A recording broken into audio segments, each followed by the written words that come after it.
협치와 새정치를 부르짖으며 출발한 20대 첫 임시국회. 과거와는 뭔가 다르지 않을까 기대감도 컸지만 결국 막말과 파행 등 구태를 재현하면서 유종의 미를 거두지 못했다는 평가가 나옵니다. 첫 임시국회와 향후 정치권의 이슈, 이영작 서경대 석좌교수, 장기표 신문명 정책연구원 대표 두 분 모셨습니다. 어서 오십시오. 네, 안녕하십니까. 친박계 좌장격인 최경환 의원, 다음 달 전당대회를 앞두고 불출마를 선언했습니다. 자신이 공천을 당한 것처럼 매도당한 것이라며 억울하다는 심경도 밝혔습니다. 최경환 의원의 이야기 잠시 들어봅니다. 이번 전당대회에 저는 출마하지 않겠습니다. 박근혜 정부와 새누리당이 다시 국민들로부터 신뢰받는 그날을 위해 오직 평의원으로서 백의종군 하겠습니다. 제가 죽어야 박근혜 정부가 성공하고 제가 죽어야 정권 재창출이 이루어진다면 골백번이라도 고쳐 죽겠습니다. 저의 불출마를 계기로 더 이상 당내 개파라는 이름으로 서로가 서로를 손가락질하고 반목하는 일은 제발 없게 해주십시오. 자신의 불출마를 계기로 더 이상 개파라는 이름으로 손가락질하지 말아달라. 이 교수님, 최 의원 결국 불출마를 선언하게 된 배경 뭘로 보십니까? 결국은 뭐 지금 현재로서는 선택이 없는 거죠. 네, 이렇게 해서 당을 더 분열시킬 수도 없는 거고, 박근혜 대통령으로서도 지금 최경환 의원이 출마했을 경우에 당내 문제로 인해서 더 시끄러워지는 것을 원하지 않을 수도 있고요. 네, 그래서 지금 그거는 당연한 걸 했는데, 예. 너무 좀 설명이 길었어요. 설명이 길었다. 네. 그리고 골백번 고쳐주겠다. 그것도 그러지만 공천에 내 책임이다라고 매도하는 것은 억울하다. 그것도 쓸데없는 말이죠. 네, 이거 내가 진 거는 내 책임이다라고 했다라든지 아주 물러나면 깨끗하게 다 털어놓고 물러나야지 이렇게 앙금을 남겨놓고 하는 모습은 그렇게 좋아 보이지는 않습니다. 물러나면 깨끗하게 물러나서 정말 칩거 아닌 칩거를 하든지 해야 될 텐데 조금 설명이 길었어요. 사실 불출마를 선언하는 결심까지도 시간이 굉장히 꽤 걸린 것 같아요. 4.13 총선 이후. 우리 장 대표님은 어떤 분석이십니까? 예, 이제 우리 이 박사님께서요, 불출마하면 그냥 불출마하지 설명이 길었다는 말 속에 많은 뜻이 저는 들어있다고 생각합니다.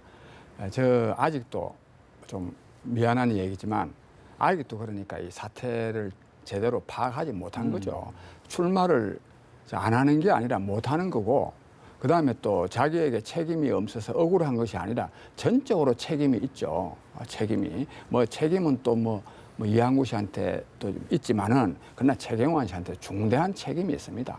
그리고 그다음 또 문제는 이 진작요. 예. 저런 선언을 했어야 됩니다. 계속, 그러니까 이게 진실성이 없는 겁니다. 즉, 마지막까지 출마하려고 했는데 못하니까 못하는 거지, 예?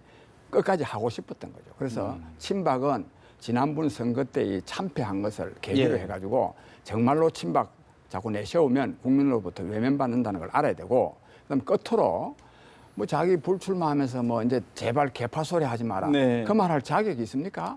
아주 정말 개파를 안 해야 될 사람이 개파를 해놔놓고 마치 자기는 개파에 초연한 것처럼 말하는 것도 아주 옳지 않습니다. 옳지 않다. 그런데요, 지금 사실 또 아이러니하게 최 의원이 불출마를 예견한 건지 친박계 의원들 서청원 의원을 상대로 대신 출마해야 되는 것 아니냐 좀 강하게 권유를 하고 있거든요. 어떻게 보십니까? 이런 상황. 그 친박계 왜 자기네들이 당을 계속 장악해야 되겠다는 것을 노골적으로 보여주는지 모르겠고요. 적어도 지금까지 서청원 의원이 고사하고 있다는데 그건 잘하는 거예요. 이 지금 새누리당의 커다란 문제는 어른이 없다는 거예요. 당 대표나 당의 지도부가 뭘 문제를 일으켰을 때 그걸 수습을 해주고 이 어드바이스를 해줄 사람이 없다는 것이 가장 큰 문제예요. 근데 지금 아마 서청원 의원이 그나마 당 대표가 돼버리면 서청원 의원이 뭘 했을 때 그분을 이렇게 견제하거나 또는 이거는 좀 바로 잡아주거나 그럴 수 있는 사람 없고 다시 또 당 밖을 쳐다봐야 되는 그런 지경이 되기 때문에 저는 서청원 의원이 출마하지 않는 것이 옳다고 옳다. 생각합니다. 네. 서청원 의원 추대해 준다면 뭐 생각해볼 여지도 있지 않나? 그것도 안 되죠. 추대도 안 된다. 그렇죠. 장 대표는 어떻게 보십니까? 네, 저도 말씀대로 친박계는 서청원 씨가 문제가 아니라 누구도 지난 또 불과 얼마 전 총선에서 참패했고 그것이 또 국민의 뜻이고 또 진짜 정권을 재창출하려 그래도 새누리당이 친박계가 장악하고 있다는 인상을 계속 국민들에게 주는 한 정권 재창출도 안 됩니다. 예. 그런 점에서 이 친박계는 이번에는 당권에 연연하지 않겠다. 이걸 딱 하는 게 낫습니다. 예. 낫고 비박계라고 한다고 해서 뭐 누가 박근혜 정부 못되게 하는 사람도 아니고 새누리당 망칠 사람도 아닌데 그걸 마치 원수같이 대하는 것 자체가 아주 같은 당 할 수 없는 예. 사람들입니다. 그렇다 그러면 그런데 예. 그럼에도 불구하고 저는요 아직도요 친박계가 전혀 정신을 못 차렸다고 보고 저는 서청원 의원은 결국 저는 이 대표에 저는 출마하리라고 저는 전망합니다. 결국에는 대표에 예. 출마할 것이다. 예, 왜냐하면 친박계에서 꼭 내세우고 싶어 하니까. 그렇다 그러면 예를 들어서 지금 친박계의 최경환 의원이 얘기했던 것처럼 예. 본인이 불출마하는 것이 궁극적으로는 정권 재창출에 도움이 될 것이라고 보십니까? 어떻게 보십니까? 불출마 좀 도움이 되죠.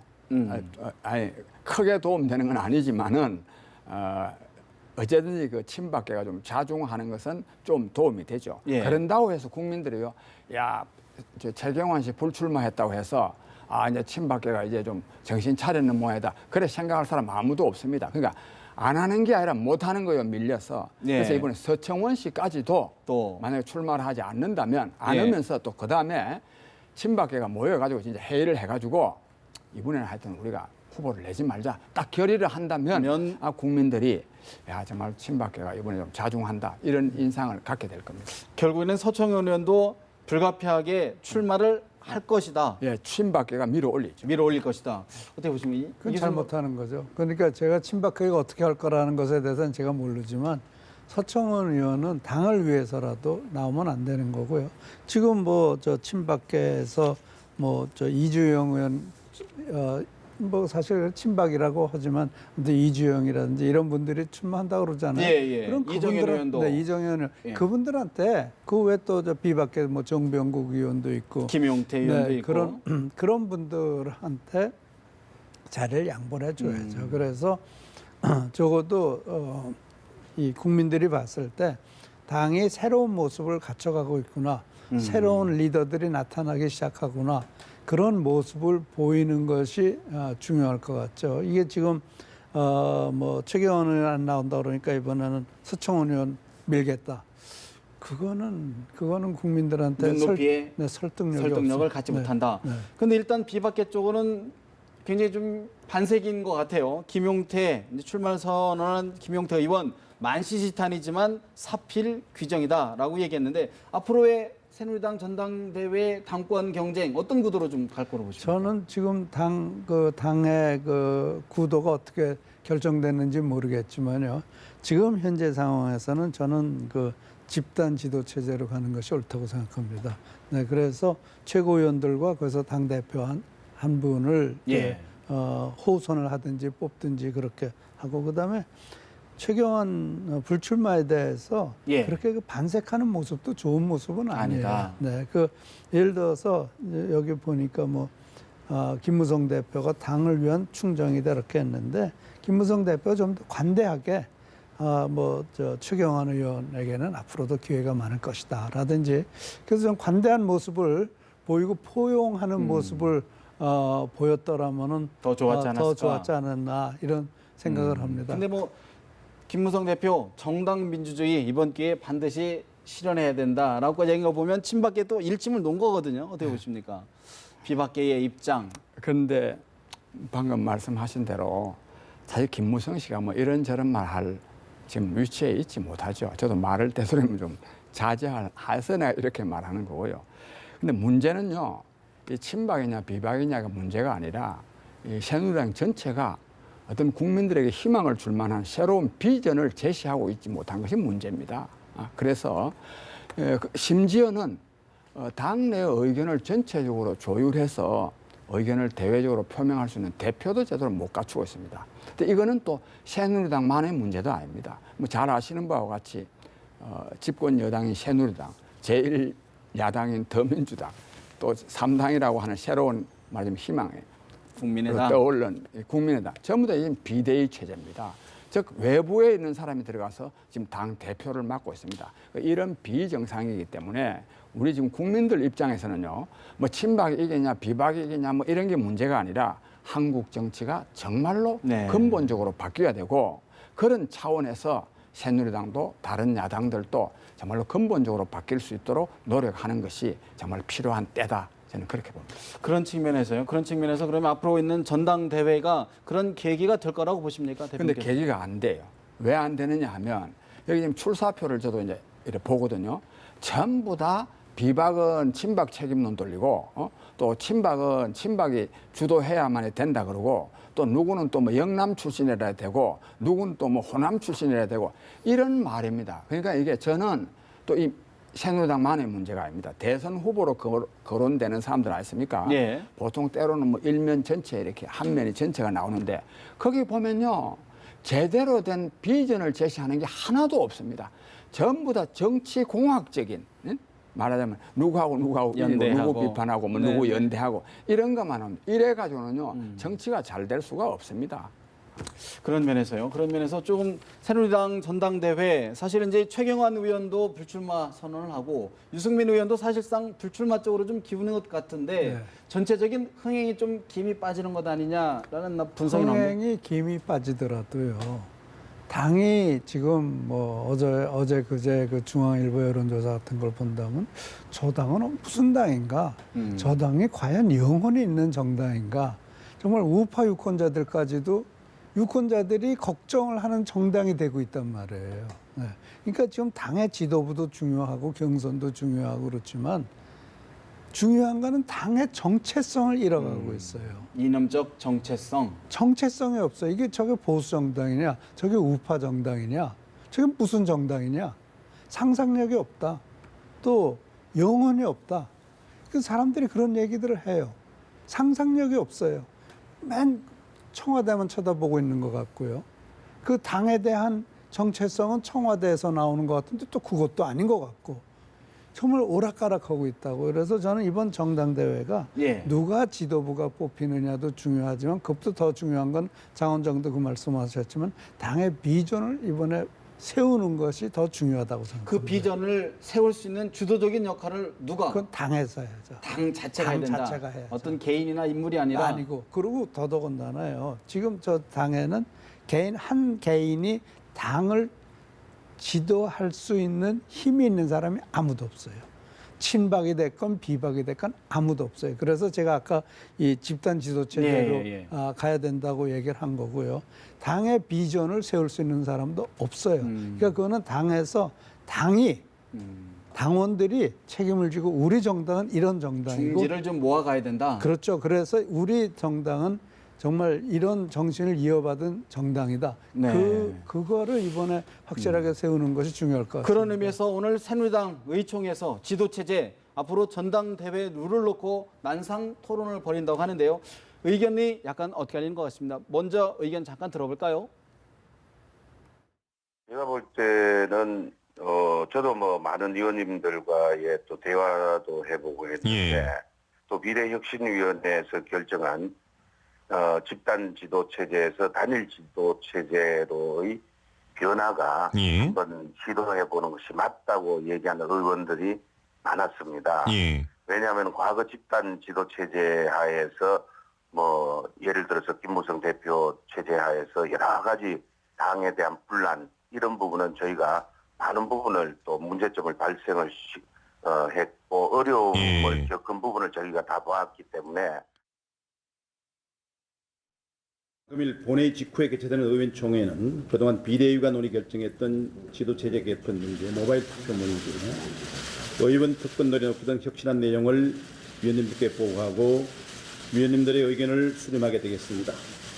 이후에 혁신안이 최종 확정되게 되면 전당대회 준비 위해서 당헌당규 제정 개정분과위원회의 조문화 작업을 거쳐서 이르면 다음 주 후반 전국위원회와 상임전국위원회를 개최해서 강원 당규를 개정토록 하겠습니다.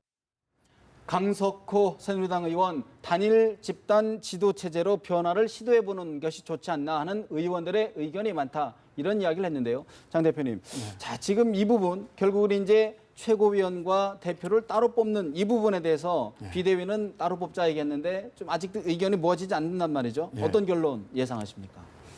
저는 결국은 따로 안 뽑고요. 집단 지도 체제로 가리라고 봅니다. 따로 안 뽑고 종전 시스템을 그냥 갈 것이다. 그 이유는 여전히 아직도 이 당은 친박계가 주도하고 있기 때문에 왜 단일 집단 지도 체제 말하자면 대표의 권한이 막강한 걸 하려 했냐면 친박계가 다음에 당권을 장악할 것 같다는 걸 전제로 하고 했거든요.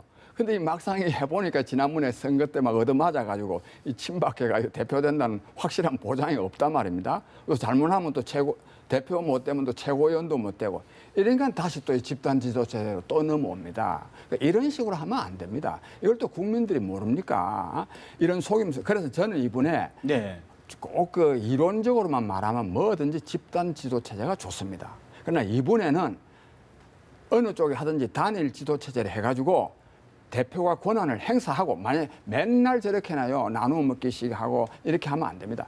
권한 행사를 하고 그리고 거기에 대해서 책임을 져야 됩니다. 그래서 저는 이번에 비박계가 만약에 대표가 되면 정말로 새누리당을 확 한번 바꾸고 거기에 따라서 국민의 지지를 얻으면 그 사람이 아주 지지받는 사람이 지도자로 부상되는 거고 만약에 그렇지 못하면 책임을 지고 자기는 뭐 다시 또 당권 내놓고 저는 이렇게 해야 되지 계속 그냥 찌그렁찌그렁 사원박질하는 또 그때 자기 형편에 따라서 또 권력 체제를 또 바꾸는 이런 모습을 계속 가져가는 것은 옳지 않다고 봅니다. 결국은 친박계 주도로 현재의 지도 체제를 그대로 유지할 것이다라는 전망이신데 어떻게 보십니까? 역시 이제 친박계가 집단 지도 체제라건 단일 지도 체제라건 유리한 고지가 있겠죠. 숫자적으로 압도하고 있으니까요.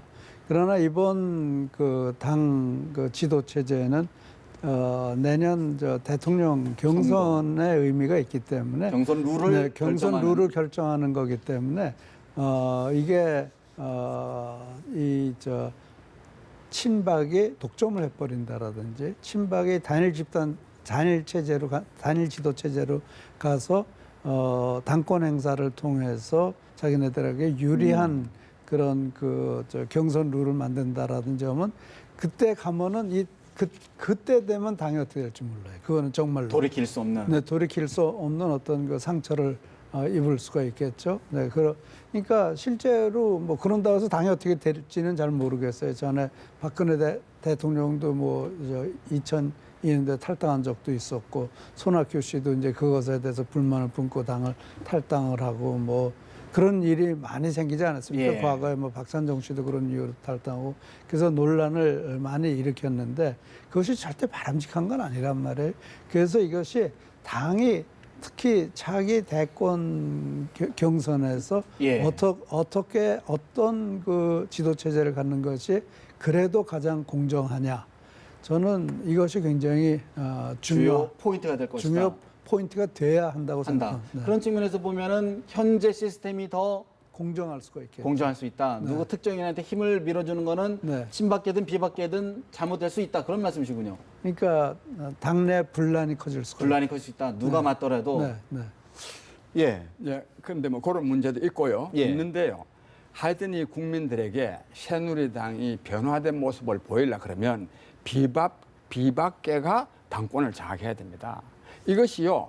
친박계도 사는 길입니다. 사는 길. 야당한테 넘겨주는 것보다 비박계가 하는 게 낫고 또 비박계가 당권을 잡는다고 해서 거기서 뭐 대선 후보, 유력한 대선 후보를 낼 가능성도 좀 희박합니다. 그런 점에서 새누리당 입장에서는 새누리당을 살리는 겁니다. 살리는 게 뭐냐? 우선은 국민으로부터 지지를 받는 겁니다. 그거는 비박계가 당권을 잡는 것이 새누리당이 사는 길이고 그것이 또 정권 재창출에도 훨씬 더 도움된다고 하는 것을 친박계도 좀 알아야 됩니다. 그래서 최경환 의원이 골 100번 더 고쳐주겠다 이런 얘기를 했는지는 모르겠습니다. 새누리당 한 가지 좀 더 짚어봐야 될 부분이 윤리위원장으로 내정됐던 부구국 영산대 총장이 이틀 만에 사퇴를 했습니다. 이분 뭐 판사 시절 유서대필 사건으로 뭐 배석 판사였다 논란이 있었는데 자신이 총장으로 있는 대학의 가족 채용 논란이 있었습니다. 어떻게 보십니까? 결론. 근데 이게 저 부국 총장이 대학을 그러니까 일종의 그 소유하고 있는 건가요? 그런 형태입니다. 예. 네. 예. 근데 가족이. 과거에 보면요, 뭐 아버지는 이사장, 뭐 아들은 총장, 뭐 그런 거를 많이 보지 않습니까? 부인이 지금 네. 영산대의 네. 이사장을 맡고 네. 있다고 합니다. 네. 그러면은 거기 자기 뭐 딸이 뭐 자문 변호사를 하건 교수도 할 수 있는 거고 자문 변호사를 할 수도 있는 거고 이사회 들어가서 일할 수도 있는 건데 그것이 그 논란이 될 수 있다. 이건 어떻게 보면 우리 사회 지도층에 대한 불신이 얼마나 깊은가를 볼 수 있는 거라고 생각합니다. 저는 뭐 딸이 저 변호사가 돼서 상당히 능력이 있는 분이라고 생각을 하고 또 앞으로 후계자가 될 수도 있는 그런 위치에 있는 사람이기 때문에 거기다 데려다 놨을 수도 있는 건데 그런 것까지도 그런 뭐 이 변호사 위치가 얼마나 중요한 위치인지는 모르겠지만 그런 것까지도 문제를 삼는다. 예. 그거는 사회가 얼마나 지금 그러니까 이 지도층에 대한 불신감이 커지고 있느냐, 팽배했느냐 이거를 보여주는 것 같아서 굉장히 씁쓸한 생각이 듭니다. 다른 자리가 아니고 윤리위원장이었기 때문에 좀 문제가 된 것 아닌가 싶긴 한데요. 글쎄 이게 윤리 내 자식한테 예를 들어 사기업에서 내 자식을 후계자로 삼는 것이 전혀 윤리적으로 문제가 안 된다면은 대학교에서도 지금 이게 자기 집안에서 시작한 대학교 자기 부인이 이사장이고 이 사람이 총장이고 앞으로 자기 딸을 뭐 대학의 이 정말 지도자로서 네. 키울 생각이 있다라는 생각 자체가 비윤리적이다라고 보기는 어려울 것 어렵다. 같아요. 네. 어떻게 보십니까, 장 대표님? 예, 저도 굉장히 공감되는 말씀이고요.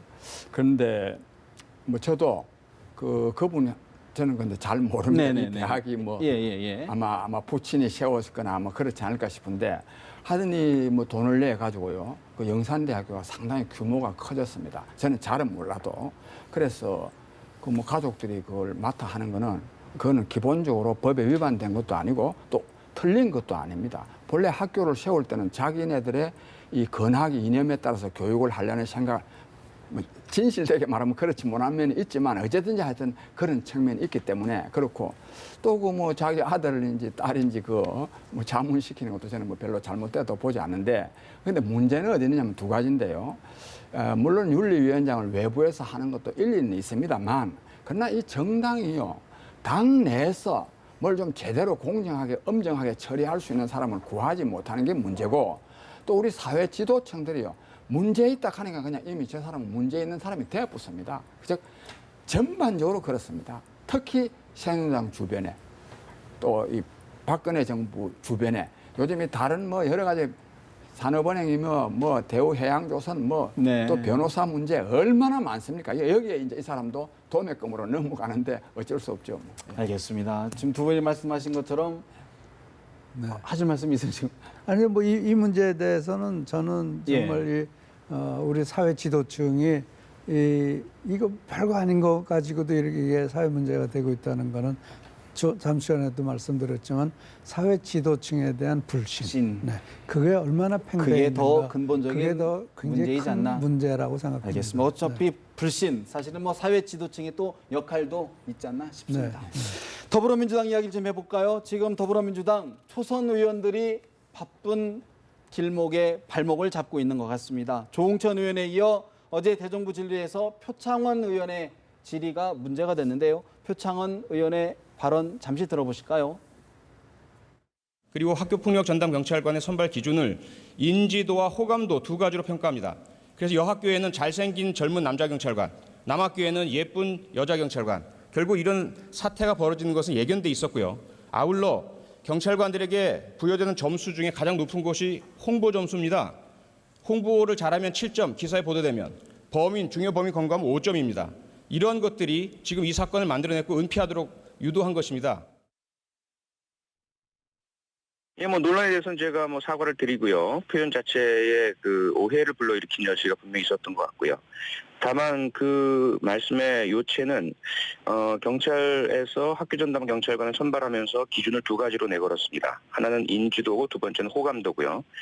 그런 기준으로 선발을 하다 보니까 여학교나 남학교 우리 그 학생들에게 인지도와 호감도를 높일 수 있는 조건이 뭐냐? 결국은 이제 외모로 선발을 한 현상이 일선에서 벌어졌다는 거죠. 하지만 결국 그런 그 불필요한 논란을 자초한 것은 뭐 저기 때문에요. 이 부분은 제가 반성을 하겠습니다. 표창원 의원 논란과 표현 자체에 대해 사과한다. 하지만 인지도와 인기를 중심으로 외모를 중심으로 뽑은 거는 역시 문제가 있다. 그 뜻을 굽히지 않았습니다. 당 대표는 어떻게 보십니까? 그런데 우리는 저런 규정이 있는지를 몰랐는데요. 만약에 저런 규정으로 했다면 그 규정 자체가 잘못된 거죠. 저 기준의 선발 자체가. 왜냐하면 학생들이 그 경찰관을 뭘 안다고 인지도가 경찰관이 뭐 얼마나 안다고 또 호감도 이 참 호감도라는 게 참 더 말이 안 됩니다. 주관적인 그래서 거죠. 저 사람이 그런데 오히려 그거를 따끔하게 지적만 했다면 오히려 지적을 잘한 게 되죠. 즉 지금하고는 전혀 다른 겁니다. 그 다음에 우리 정치권에 저 사람이 저 표창원 의원이 뭐라고 말했냐면 오해가 있었다면 뭐 또 이유야를 막론하고 나로 해서 뭐 무리를 일어났으니까 잘못이다. 저렇게 말하면 안 됩니다. 그럼 비난하는 사람들 전부 다 오해에 기초했으면 이 오해를 풀어야 되지. 왜 잘못했다고 사과는 왜 합니까? 이유를 불문하고 이렇게 말하는 사람들이 굉장히 많습니다. 저는 그래서 이런 것부터가 정말로 말을 분명하게 해야 된다. 저는 그런 점에서 표창원 의원은 이 말 때문에도 반성해야 되고 그것만 딱 지적을 했다면 경찰이 잘못한 거죠. 그런데 뭐 잘생겼느니 뭐 이런 말 해가지고 저런 비난을 듣는 것 같습니다. 이유를 불문할 것이 아니라 이유를 따져야 된다. 그런 말씀이시군요. 뭐 그런 면도 있고. 어떻게 보십니까? 근데요, 이분이 경찰 출신 아닙니까? 그렇습니다. 그리고 상당히 그 파퓰러한 분 안에 인기가 좋은 분이란 말이에요. 그래서 경찰 출신이기 때문에 한마디 해야 된다는 그런 강박감이 있는 것 같아요. 내가 경찰이니까 내가 최고 권위를 가지고 무슨 뭐를 그래도 국민들이 들었을 때 그럴듯하다라는 말을 해야 된다라는 그런 강박감에서 한 말 한 것 같은데 해결책을 말해야지. 저건 제가 이런 말 써도 되는지 모르는데 마치 관음성, 관음적 발언이 아닌가. 저럴 줄 알았다. 저럴 줄 알았다. 내가 이미 알았는데. 네, 알았는데 저럴 줄 알았다. 그게 뭐예요? 그게 대한민국 국회의원이 할 소리예요. 경찰 출신 아니라 모든 걸 다 알아도. 그러면 예전에 예방적 조치로 해야 되는데 사후 약방문식으로 그렇죠. 지정하는 것이다. 다 구경하고 나서. 구경하고 나서. 그래서 제가 봤을 때는 이걸 딱 제가 보는 순간 저거 관음증 아니야? 이런 생각이 딱 들더라고요. 이게 방송에서 적절한 말인지 모르겠어요. 근데 그러면 안 되죠. 대한민국을 이끌어 나가고 대한민국 경찰을 정말 대한민국 경찰이 훌륭한 경찰이라는 것을 얘기를 해야 되는데 결국 저런 거 가지고 전 대한민국 경찰 잘못됐다. 그건 잘못됐죠. 그런데요. 더불어민주당 입장에서는 사실 지금 갈 길이 바쁘지 않습니까? 뭐 개혁 과제도 던져야 되고 경제 민주화 의제도 던져야 되는데 조홍천 의원이라든가 표창원 의원이라든가 초선 의원들이 자꾸 어떻게 보면 실수를 한단 말이죠. 이런 모습은 어떻게 보십니까? 실수가 아니고 자질이죠. 자질의 문제다. 자질의 문제죠. 정치적 훈련, 교육과 훈련과 그게 없는 거예요. 이 정치란 건 무엇이고 국회의원이 하는 것은 뭐고 국회의원 초선 의원들 해가지고 당에서 이런 교육도 시키고 그러지 않았어요? 그 교육 자체가 잘못됐을 수도 있겠죠. 그러니까 이게 제가 봤을 때는 우리나라 정치하는 사람들이 정치에 대한 수업이 전혀 안 된 상태에서 준비가 안 된 상태에서 국회로 들어가다 보니까 저런 그 튀는 발언들을 그러니까 조홍천 조홍천은 남이 써준 거 보좌관이 써준 거 해서 내가 그 점검 못했다. 그게 말이 돼요? 그거는 말이 안 되는 거죠. 자기가 말하면 내가 책임져야지 왜 내 보좌관한테 밀어요? 말도 안 돼요. 그 말로 인해 누군가가 또 피해를 볼 수도 그러니까 자기가 확실하게 점검을 하고 했어야지 왜 내가 하고 나서 보좌관이 써준 거 했다. 보좌관 책임 아니야 이거는? 그러니까 그거는 아주 잘못하는 거죠. 네. 기본적으로요. 그 지금 저 표창원 의원이 문제가 된 거는 하여튼 이 스쿨 폴리스 하도 뭐 요즘은 학교 경찰 전담 경찰관, 학교 전달 전담 근데요, 경찰관 이것도 사실 학교 전담 경찰관 뭐 어떻게 보면 뭐 필요한 일이지만 학교 전담 경찰관을 내놓은 그런 제도를 두어야 되는 거가 문제입니다. 학교가 어떤 곳입니까? 아주 저 성장기에 있는 학생들을 선생들이 다 있지 않습니까? 네. 선생님들은 뭐 합니까? 그래서 이게 근본적으로 문제고 이런 데 대한 문제의식이 있어야 되는데 뭐 어디 그다음 문제의식이 있어야 되고 그다음 그 잘못한 그 부도덕한 짓을 하는 경찰관에 대한 분노가 있어야 되는데 그런 것도 엉뚱한 또 제도 탓이나 슬슬 하고 하는 이런 자세가 저는 문제다고 보고 또 아까 저 두 의원에 대해서 두 의원만의 문제가 아닙니다. 진짜 자질이 문제입니다. 자질이 어떤 점에서는 이 경제학에서 이 악화가 양화를 구축한다는 말이 있는데 이 대한민국의 정치권에 들어가려 그러면요, 이 악화가 돼야 말하자면 국회의원도 되고 하는 경우가 있습니다. 그다음에 조금은 경우가 다르지만 이 국회의원 되려 그러면 예를 들자면 경조사에 계속 쫓아다녀야 됩니다. 이른바 토요일, 일요일은 지역에서 살아야 됩니다.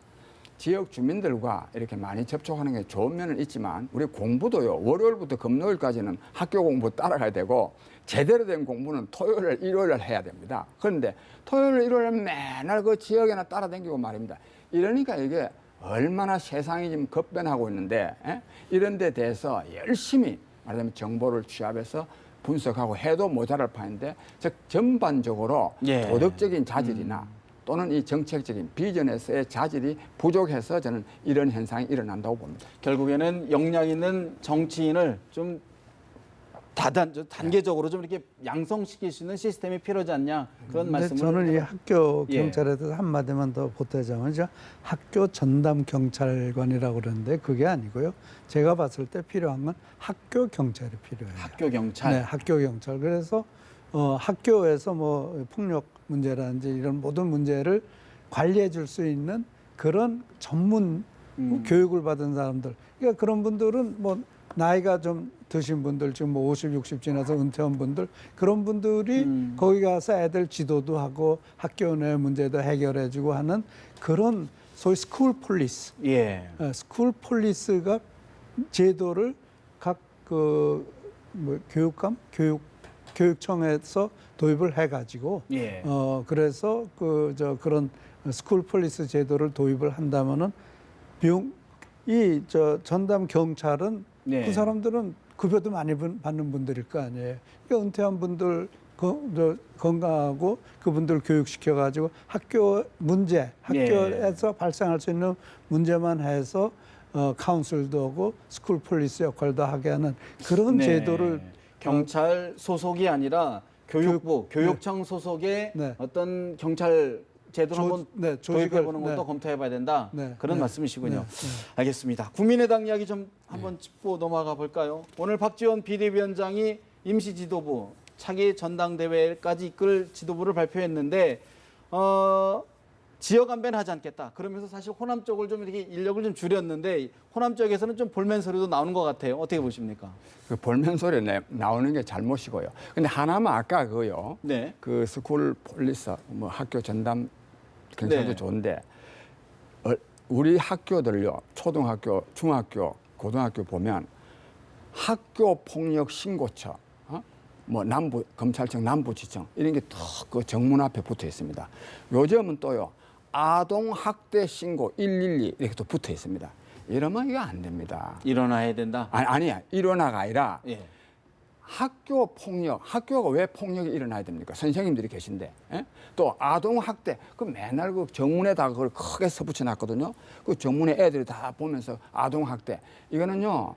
전체적으로 아동의 심성을 악화시키기 때문에 이거는 폭력 예방에 도움이 되는 게 아니고 오히려 더 애들의 심성을 폭력적으로 만드는 역할을 해서 정말로 교육계가 정말 반성해야 됩니다. 알겠습니다. 사실 뭐 학교 폭력 상당히 심각한 수준이었기 때문에 경찰이 나서서 별도의 인력까지 둘 정도 상황이었으니까 또 순기능도 있었다는 점 짚고 넘어가고 다시 질문 한번 드리겠습니다. 국민의당 지금 비대위 인선을 했는데 지역 안배는 하지 않겠다. 호남 향후의 소리 안 듣겠다. 박지원 원내대표의 일성입니다. 어떻게 평가하십니까? 그건 잘한 거죠. 그건 잘한 건데 문제는 근데 아까도 제가 말씀드렸지만 그 비대위를 근데 처음에는 뭐 내년 1월 달인가 그때까지 끌고 간다 그랬는데 또 뭐 당내에서 불만이 있어서 그렇다는데 어쨌든 조기에 어느 당이든지 비대위 취지는 빨리 종결하는 것이 그나마 국민에 대한 도리입니다. 공당이 말이죠. 비상이라고 해서 뭐 특별한 것도 없습니다. 이게 무능의 그 표현이거든요. 예. 그런 점에서 빨리 뽑아야 되고 뭐 호남을 좀 줄인 거는 잘한 거라고 봅니다. 저는 이 박지원 의원이 뭐라냐면 안철수의 새 정치와 박지원의 구정체 예. 연합이라는 얘기를 해서 뭐 그걸 그대로 구현한 것 같아요. 6명이 안철수 계열이라고 이른바 그런 안철수 안철수 계고. 계열이라고 그러고 이제 나머지 6명은 비안철수 계열이다 해서 그런 점에서 이제 융합이 잘 된 것 같고요. 또 8명이 비호남, 그러니까 4명이 호남이니까 8명은 비호남인데 그렇다면 호남당의 이미지를 떨쳐내고 그 외연 확대를 위한 기반을 만들기 위해서 그런 걸 한 것이 아니냐. 근데 저는 여기다 한마디 붙여서 국민의당이 외연의 확대로 나가려면 좌파로 가면 안 됩니다. 우파로 가야 돼요. 자꾸 오른쪽으로 우쪽, 네, 오른쪽에서 중도에 있는 유권자들과 호남, 수도권 호남과 또 호남을 합치면 그게 40%란 말이에요. 그것만 성공적으로 장악을 한다면은 네. 그러면은 스스로 집권할 수 있는 계기도 돼요. 자체 누가 연합하지 않고 네, 자체의 힘으로. 독자적으로 네, 할수 그러니까 있다. 그런 바탕을 깔 수 있는 계기가 되는 것 아닌가. 그는 박지원 비대위원장의 역할이고 몫이다? 네, 알겠습니다. 그렇게 보입니다. 자, 오늘로 20대 국회 첫 임시국회가 사실 폐회가 됐는데 사실 원구성도 신속하게 됐고 또 특권 내려놓기 또 국민적 관심도 모았는데 대정부 질의에서 또 불미스러운 일도 있었습니다. 저희들이 준비한 영상 잠시 보시겠습니다. 정말 그 자리에 앉아 있는 걸 한심하게 여기는 국민들이 있다고 알아주세요. 가만히라도 있어요. 가만히라도.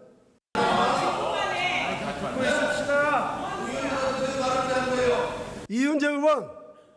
이제 왜 불러요? 질문하세요. 질문할 테니까 간섭하지 말란 말이야. 김동철 의원님 진정하시고 동료의 품위와 인격을 좀 존중하시는 분위기 속에서 진행해 주시도록 그래 주시고 좀 간섭 좀 못하게 하시니까 간섭 좀 못하게. 경청 동료의 질의 좀 경청 좀 해주시고. 사과하셔 전체가 그렇게 조용히 하세요. 아이고 이제 대표님이 그런 사람을 교회를 뽑아냈나.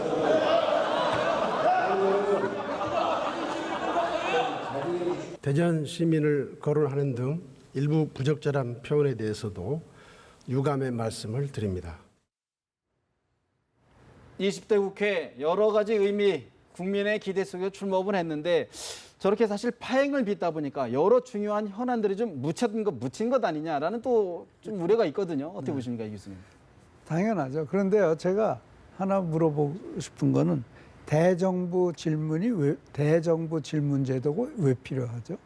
필요가 저는 그게 독재 시절의 유산물이거든요. 그런가 하면 그 당시에는 국민들이 풀 길이 없잖아요. 물어볼 때도 없고. 네, 그러니까 국회에서 국회의원들이 나와서 정부에 대해서 신랄한 비판을 하고 하는 것이 정말 국민들이 그걸 시원하게 생각을 했단 말이에요. 그래서 독재 정권에서 그걸 풀어준 건데 이제는 독재 정권도 아니고 그럴 필요도 없고 그 한두 사람이 나와서 대정부 질문한다고 해서 정부의 모든 문제를 갖다 파헤칠 수 있는 것도 아닌 거고 그래서 저는 우선 이 대정부 질문 제도 자체가 문제가 있는 거다.